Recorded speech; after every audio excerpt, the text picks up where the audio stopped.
We have a patent, so we don't need you. Well then, goodbye. You're fired. As soon as the company obtained a patent for the number one product in the industry, the CEO declared me fired. Alright, it's time to take action.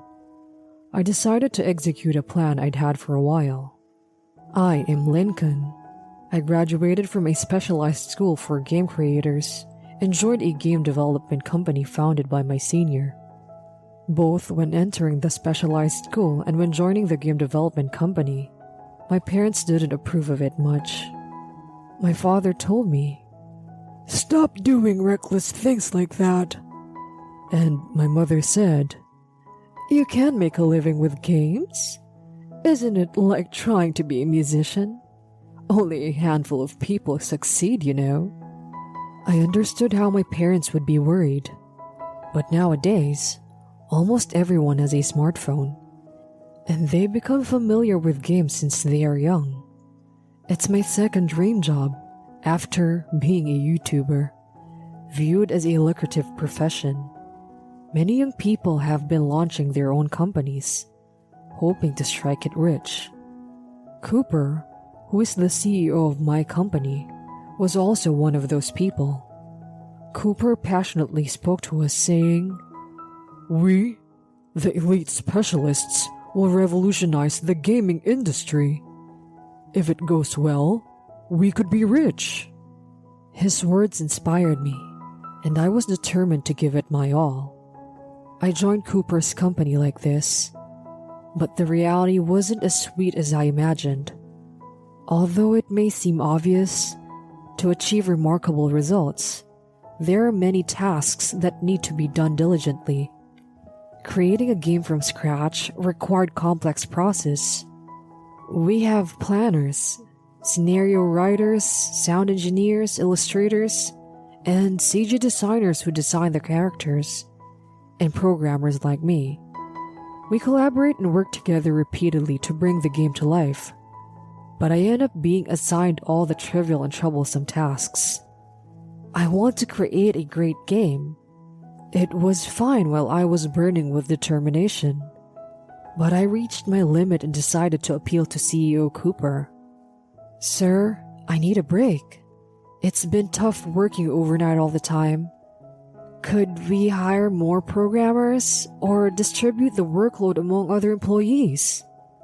Cooper glanced at me and pointed to my desk with his chin. "What's wrong? Your desk is disgusting. Is this your way of seeking sympathy?" There were a bunch of energy drinks and black coffee cups on my desk. "Everyone is working hard on their own tasks. You don't get to complain all the time. Now is the time to push through." Just as I think CEO Cooper is shouting at me, he suddenly softens his voice. "The reason I say this is because I expect a lot from you, Lincoln. I may come across as strict, but it's just because I want to help you become more successful. I will make you endure this now, but once we create a big hit game, I'll let you rest as much as you want and give you abundant bonuses. So trust me on this." I let out a sigh. Some of my colleagues had expressed concern for me, saying, "Sir, aren't you being a little too harsh towards Lincoln?" But Cooper dismissed it casually, saying, "Everything is fine. Lincoln is my junior, and pushing him will bring out good ideas. Besides, Lincoln is a potential future vice president, so don't worry." He had brushed them off lightly with a confident tone, leaving those around him vaguely convinced. "Well, I guess there's nothing to be done then," they said, and didn't stick up for me anymore. I have no choice if people have high expectations for me. Demanding job with low pay, and the turnover rate is high. But I guess I need to persevere. I was so foolish back then. But as CEO Cooper had said, there are times when I come up with great ideas when I am under great pressure at work. It was also the case when I came up with a game idea that became the number one product in the industry. When I was stuck on another task, inspiration struck suddenly. It was a brilliant idea that seemed exciting, and I had faith that it had potential. When CEO Cooper heard my idea, he said, "This will definitely sell. We'll put all our effort into it." He became excited and even commissioned a popular illustrator, whom we normally wouldn't be able to afford, to design the characters. I was thrilled that my idea was coming to life, and I continued to work, staying at work night after night. One day, a second miracle came up with the programming, when I came up with an incredible idea. When I reported it to CEO Cooper, "You are seriously amazing. Are you a genius or what? Well done." He praised me, and the other employees also praised me, saying, Lincoln, you're amazing. I want to see what's going on inside your head. Cooper decided to patent this programming method. Months later, we released the game we had created. "Look, it's at the top of the industry," CEO Cooper exclaimed loudly, waving his smartphone in the air. To our surprise, immediately after the release, our game surpassed the major competitors and became the top-selling game. Calling it the industry's top game is an exaggeration, I muttered quietly while scratching my nose. The truth was that several factors contributed to this outcome, such as the timing of the major companies' release being separate, a significant budget spent on marketing, and the support of a famous pro gamer who shared about our game on social media. We can't mistake this as solely our merit. CEO Cooper overheard my murmuring and, "Hey, can't you read the room? Everyone is celebrating, and you're here being negative." He sternly scolded me. I'm sorry." I sighed and apologized, but CEO Cooper continued, "You better not get too full of yourself. It's irritating," and vented his frustration. Over the past few months, my relationship with the CEO Cooper had deteriorated significantly.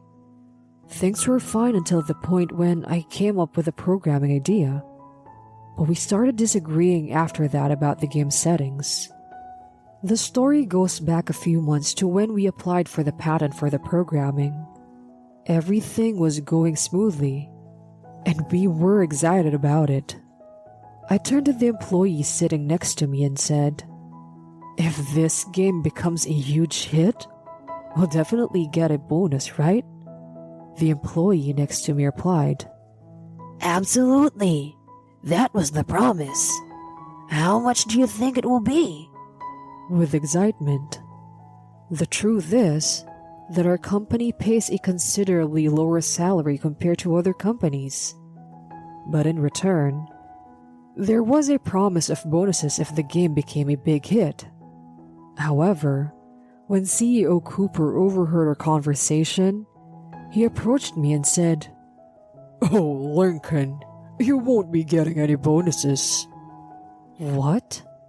But it's the game I created, and I'm the one programming it. It's the idea that we plan to patent. CEO Cooper smirked and said, "Yeah, the patent is the issue.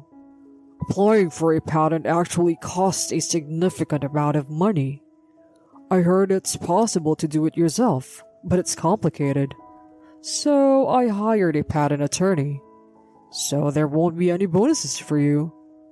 Also, when a company obtains a patent, it's considered a duty invention. Didn't you know that? It falls within the scope of the company's operations, so the company holds the rights. So it doesn't just become your achievement." Both the employee next to me and I were dumbfounded. But if it weren't for me, it wouldn't have been possible.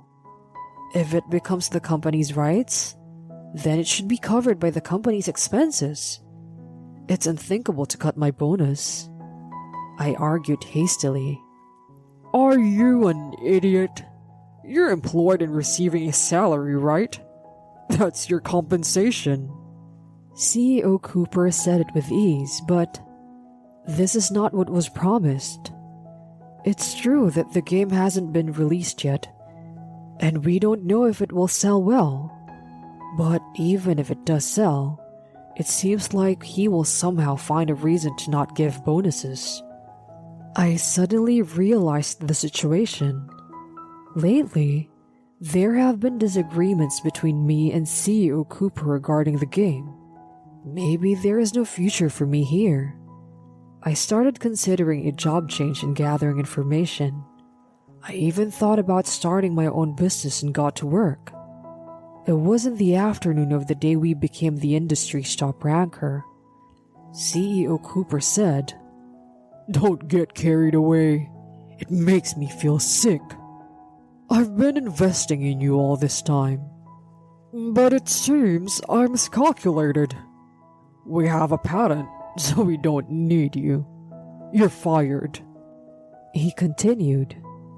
The surrounding atmosphere grew tense as CEO Cooper declared, "Oh, by the way, those who defended him are also guilty and will be fired." Everyone fell silent. They probably didn't want to get involved. In the past few days, CEO Cooper had been venting his nervousness and frustration about the upcoming game on me, trying to relieve himself. Even then, "If it doesn't sell, you better take responsibility," he had hinted. But being told I'm fired as soon as it sells infuriated me. I calmly respond, "An employer can't simply fire an employee like that, can they? Exploiting me all this time? And now you don't want to fulfill your promise of bonuses. Isn't that unfair?" "Shut up!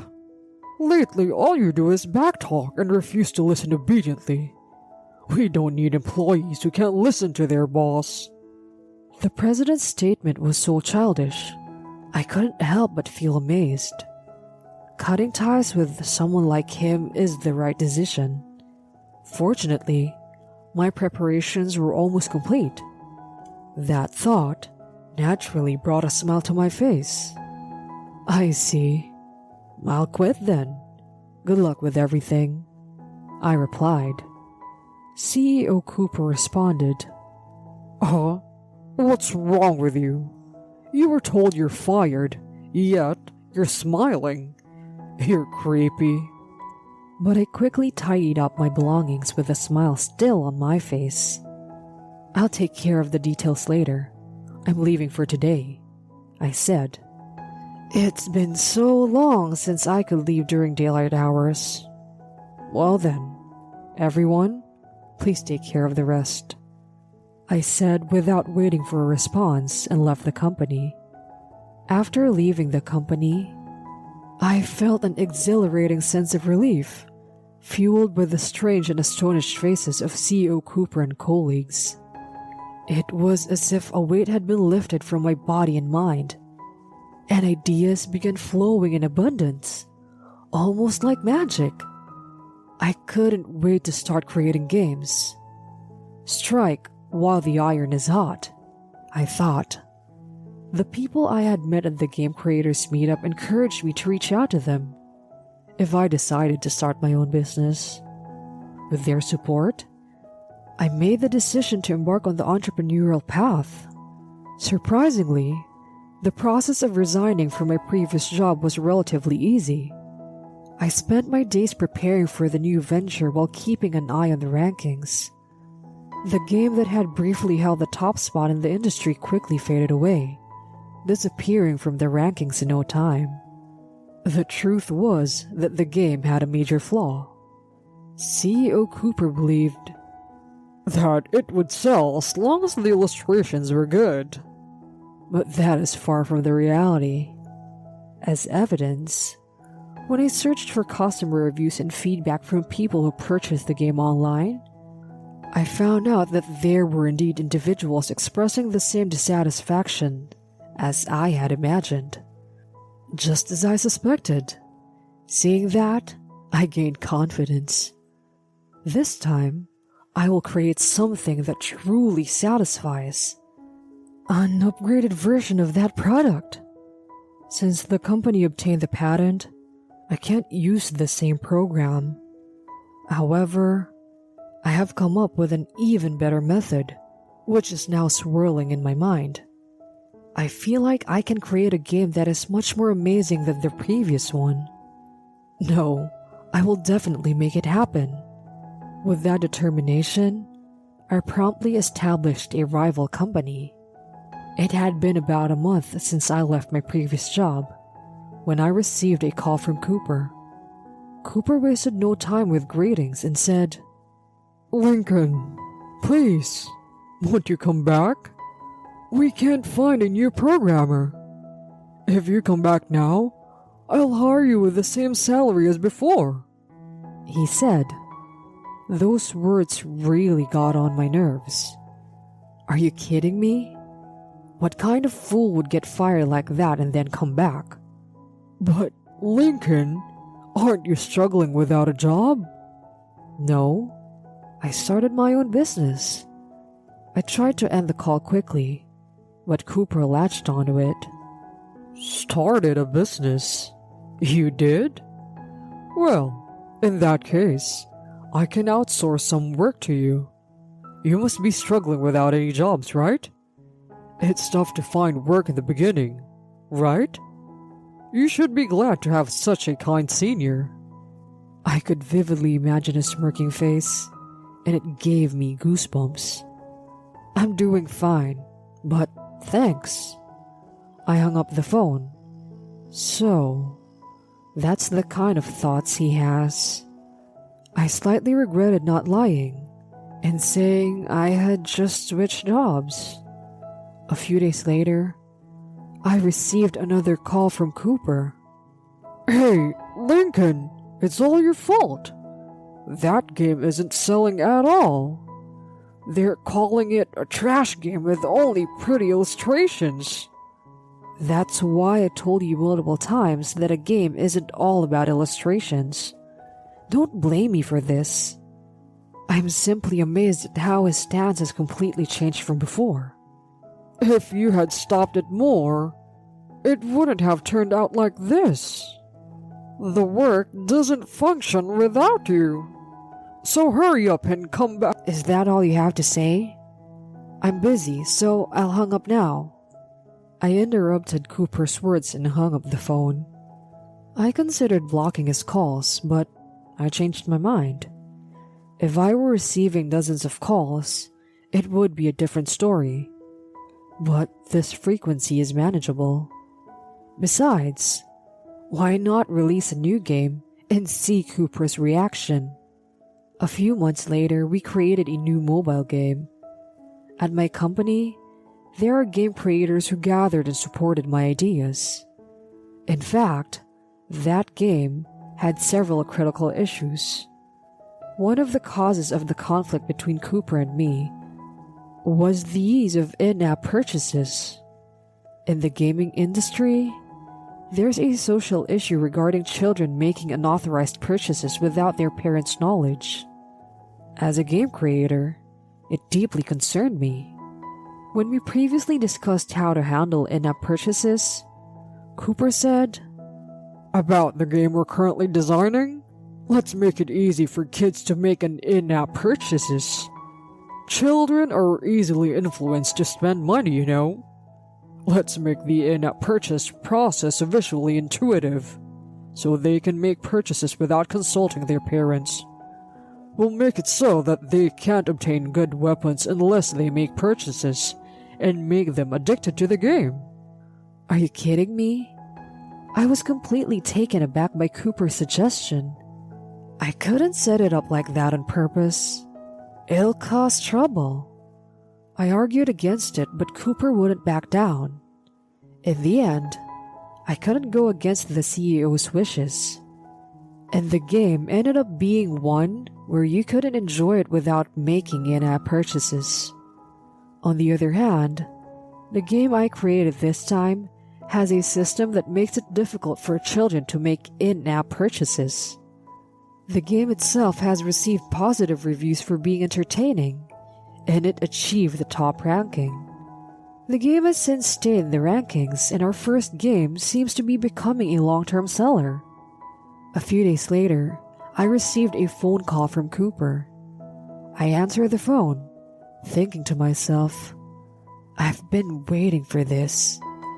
So, your company made that game? Yes, that's right. It's a fun game, isn't it? As I bragged, Cooper shouted, You stole our patented technology. That's why it's selling, right? Pay us royalties or hand over the rights to the game. That's not true at all.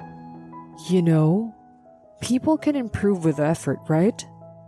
I simply came up with a better idea compared to when I thought of that program.